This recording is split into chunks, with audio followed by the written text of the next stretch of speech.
નમસ્કાર મિત્રો, હું ચુડાસમા પરસોત્તમ આપ દરેક મિત્રોનું ટીમ આઝાદ વતી દિલથી સ્વાગત કરું છું। મિત્રો, પોલીસ કોન્સ્ટેબલ ભરતીની બાદ હવે વાત કરીએ તો પોલીસ ભરતીની અંદર મતલબ કે પીએસઆઈ ભરતીના નિયમોની અંદર પણ ધરખમ ફેરફારો થવા જઈ રહ્યા છે, મોટા ફેરફારો થવા જઈ રહ્યા છે।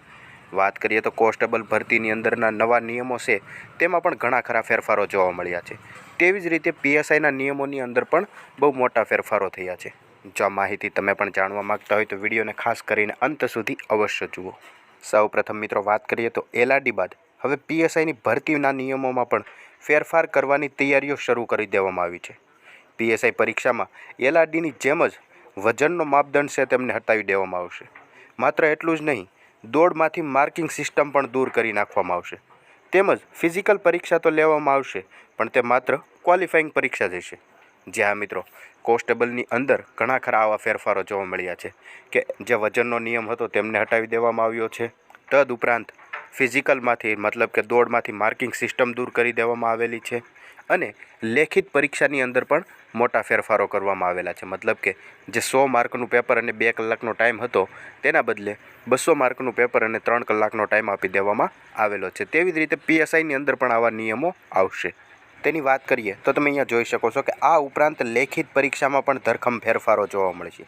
જ્યાં મિત્રો જેમાં 400 માર્કના બદલે હવે 300 માર્કની પરીક્ષા જ લેવામાં આવશે। પીએસઆઈમાં જે મેન્સ એક્ઝામ હતી તે 400 માર્કની લેવામાં આવતી હતી, પરંતુ તે હવે 300 માર્કની પરીક્ષા લેવામાં આવશે। આ પરીક્ષાની અંદર 200 ઓબ્જેક્ટિવ હશે અને 100 માર્કનું ડિસ્ક્રિપ્ટિવ પરીક્ષા યોજવામાં આવશે। આવી રીતે આ પીએસઆઈની પરીક્ષા લેવામાં આવશે।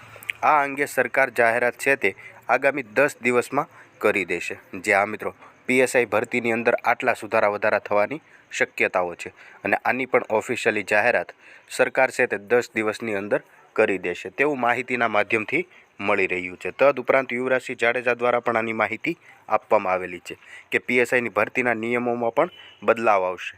લેખિત તથા ફિઝિકલ ટેસ્ટની અંદર મોટા ફેરફારો કરવામાં આવશે। રાજ્ય સરકાર છે તે ટૂંક જ સમયમાં નવા નિયમો જાહેર કરશે। આ રીતની યુવરાજસિંહ દ્વારા પણ માહિતી આપવામાં આવેલી છે। હવે 10 દિવસની અંદર એલઆરડી કોન્સ્ટેબલ બાદ પીએસઆઈના પણ નવા નિયમો આવી જશે।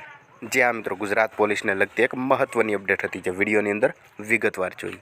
આવી નવી માહિતી જોતા રહેવા માટે હમણાં જ ચેનલને સબસ્ક્રાઈબ કરી લેજો।